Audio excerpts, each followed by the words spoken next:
एकनाथ शिंदे के आवास पर यह मीटिंग रखी गई है। महायुति के सभी बड़े नेता इस मीटिंग में मौजूद रहेंगे।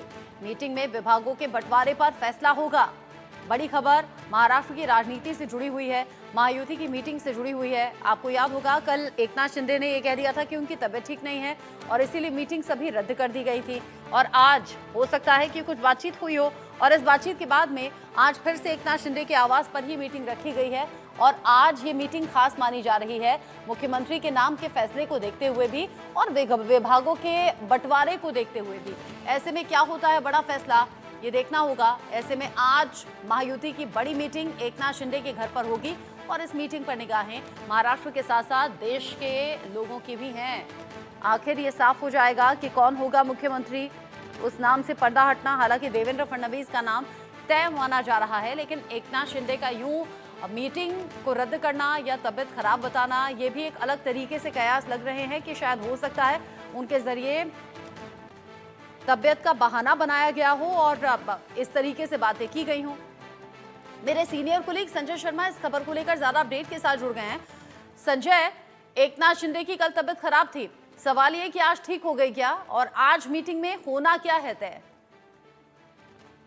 देखिए, महायुति की आज बैठक हो सकती, जो बैठक कल टल गई थी, कल रद्द करना पड़ी थी। एकनाथ शिंदे के स्वास्थ्य के कारण उन्होंने अपनी तबीयत खराब होने की बात कही थी, तो आज इस बैठक की संभावना, लेकिन अभी भी ये बात की किसी को भी कंफर्मेशन नहीं कि बैठक होगी या नहीं होगी, क्योंकि इसको लेकर के अभी भी संशय बना हुआ। सारी की सारी चीजें एकनाथ शिंदे पर डिपेंड कर रही है, क्योंकि कल देवेंद्र फडणवीस की एकनाथ शिंदे से बात हुई थी और एक बीजेपी के एक वरिष्ठ मंत्री है गिरीश महाजन, उन्होंने जाकर के बात भी की थी, एकनाथ शिंदे से मिलने भी गए थे, बात भी हुई थी, अमित शाह से भी उनकी बात हुई है। तो देखना होगा कि आज बैठक में क्या होता है, क्योंकि विभागों का बंटवारा आज हर हालत में होना है, तय होना है चीजें, क्योंकि कल बीजेपी के विधायक दल की बैठक है जिसपे नेता का ऐलान हो जाएगा, नाम का ऐलान हो जाएगा।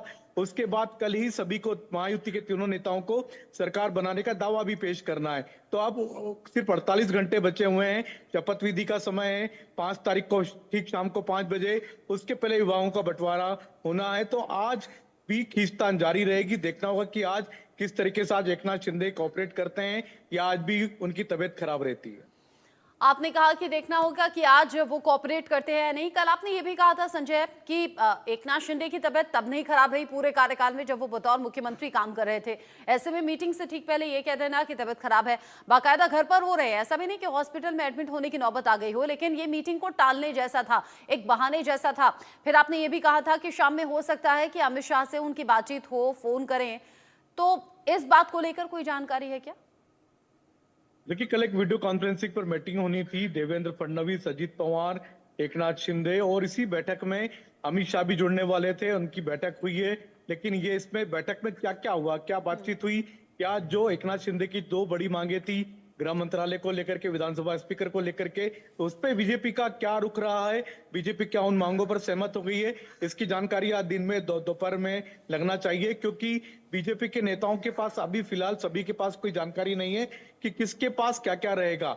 अजित पवार के बारे में ये जरूर कहा जा रहा है कि वो डिप्टी सीएम, वित्त मंत्रालय और पुराने जो उनको जो मंत्रालय थे, 9 मंत्रालय, वो सारे के सारे उनको दिए जा रहे हैं। लेकिन अभी भी एकनाथ शिंदे को लेकर के किसी के पास कोई कंफर्मेशन नहीं है कि क्या उनकी मांगे मान ली गई हैं और एकनाथ शिंदे मान गए या लेकिन संजय, अगर कल बहाना बनाकर ये कह दिया कि मेरी तबीयत ठीक नहीं है, मीटिंग रद्द हो रही है और आज फिर से मीटिंग की खबर है, इसका मतलब ये है कि कल जो बातचीत हुई उसमें कोई तो सुलह हो गई है, कोई तो बात बन गई है।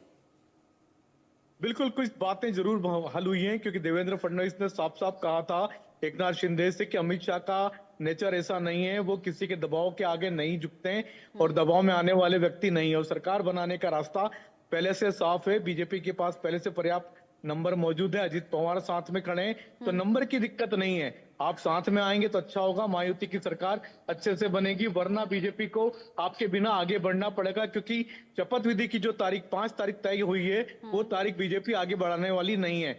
तो एकनाथ शिंदे के कुछ तेवर जरूर ढीले हुए, कल अमित शाह से भी उनकी बात हुई, देवेंद्र फडणवीस से भी उनकी बात हुई। तो कल कई चीजें, कई सारे पेच खुले हैं, लेकिन वो देखना होगा कि क्या क्या चीजें, क्या क्या मांगे बीजेपी ने उनकी मांगे मान ली हैं, गृह मंत्रालय उनको दिया जा रहा है या नहीं दिया जा रहा है, हाँ। और विधानसभा स्पीकर किसके पास रहेगा, क्योंकि दोनों बड़े बड़े पद माने जाते हैं।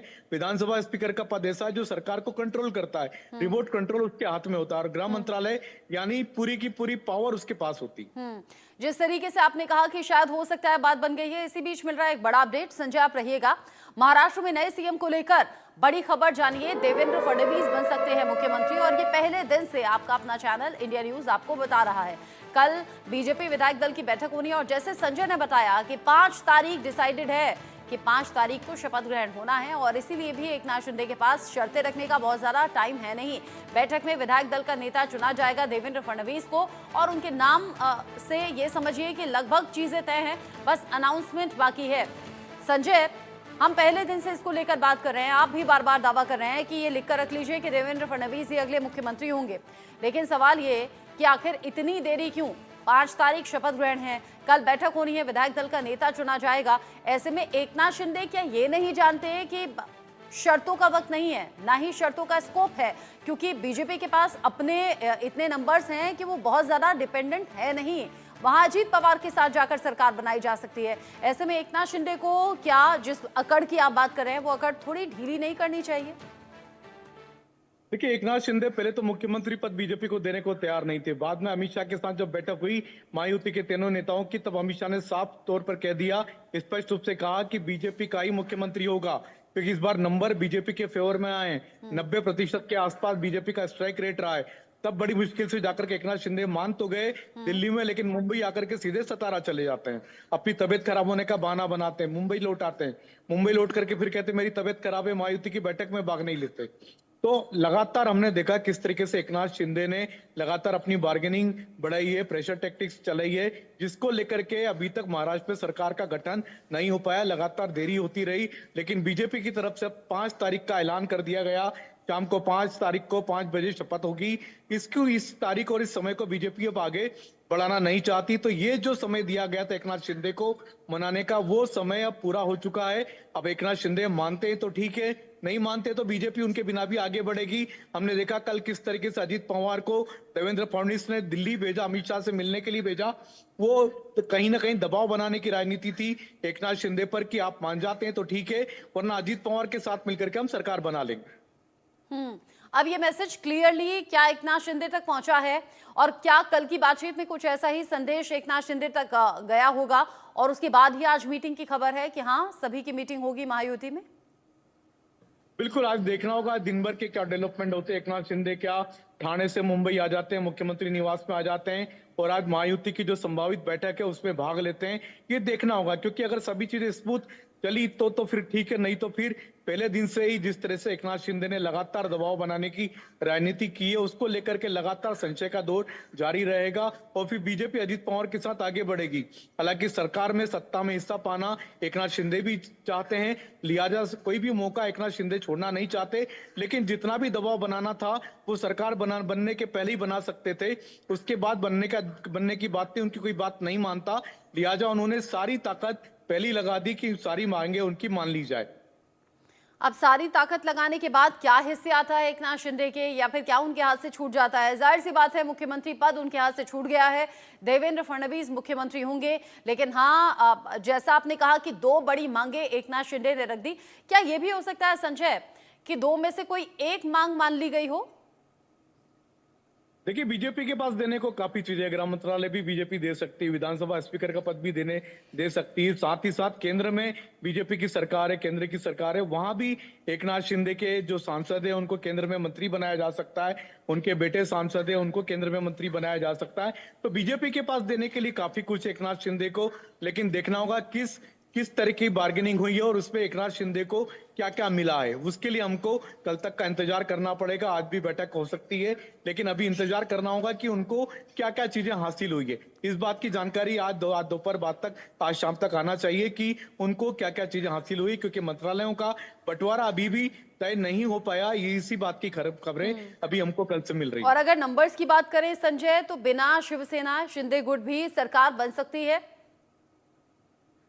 बीजेपी के पास 132 खुद के विधायक हैं, 145 पर सरकार बन रही है और उनके 8 से 10 विधायक दूसरी पार्टियों से जीत करके आए हैं और साथ ही साथ निर्दलीय भी उनके साथ आ चुके हैं। तो नंबर की अब दिक्कत बीजेपी को नहीं है, लेकिन महाराष्ट्र की राजनीति ऐसी है कि यहाँ पर जितनी कंफर्टेबल आप सरकार बना सको। अजीत पवार बीजेपी के साथ पहले दिन से खड़े हुए हैं, मुख्यमंत्री की रेस से पहले दिन से पीछे हटे हुए हैं। ज्यादा बार्गेनिंग भी उन्होंने नहीं की, उन्होंने सिर्फ यही कहा कि जो पिछली बार उनके पास मंत्रालय थे वही उनको फिर से रिपीट कर दी जाए। तो अजीत पवार के साथ बीजेपी का कंफर्ट लेवल कहीं ज्यादा हो गया है। एकनाथ शिंदे हालांकि शिवसेना तोड़ करके बीजेपी के साथ आए थे, बीजेपी के साथ सरकार बनाई थी, लेकिन जब से इस बार नई सरकार बनी है, पहले दिन से वो खुद को मुख्यमंत्री मान रहे थे और उनके घर से सतारा से लेकर के मुंबई ठाणे तक अभी तक कई जगह पर उनके नाम के पोस्टर लगे हुए हैं कि मुख्यमंत्री एकनाथ शिंदे। और वो यही बार बार इसी बात का क्रेडिट ले रहे हैं कि लाडली बहन योजना वो लेकर के आया, उन्होंने इंप्लीमेंट किया, तो स्वाभाविक रूप से जीत के अधिकारी भी वही हैं और जीत का श्रेय उन्हीं को मिलना चाहिए, मुख्यमंत्री उन्हीं को बनाना चाहिए। तो लगातार उन्होंने दावा भी किया, लेकिन बीजेपी ने इस बार सीएम की कुर्सी अपने पास रखी है। तो एकनाथ शिंदे को लेकर के अभी भी कई सारी चीजें हैं, कई सारे पेंच अभी भी बाकी हैं, इसके लिए हमको इंतजार करना होगा आज शाम तक का। आज शाम तक इंतजार करना होगा जब महायुति की मीटिंग होनी है। ऐसे में एकनाथ शिंदे जिन्होंने कल तबियत खराब का बहाना बना दिया और फिर उन्होंने मीटिंग में आने से इनकार कर दिया, मीटिंग रद्द कर दी गई थी। ऐसे में आज शाम का इंतजार रहेगा। संजय शर्मा, नजर आप बनाए रखिएगा। अभी के लिए सभी जानकारी हमारे दर्शकों तक पहुंचाने के लिए शुक्रिया।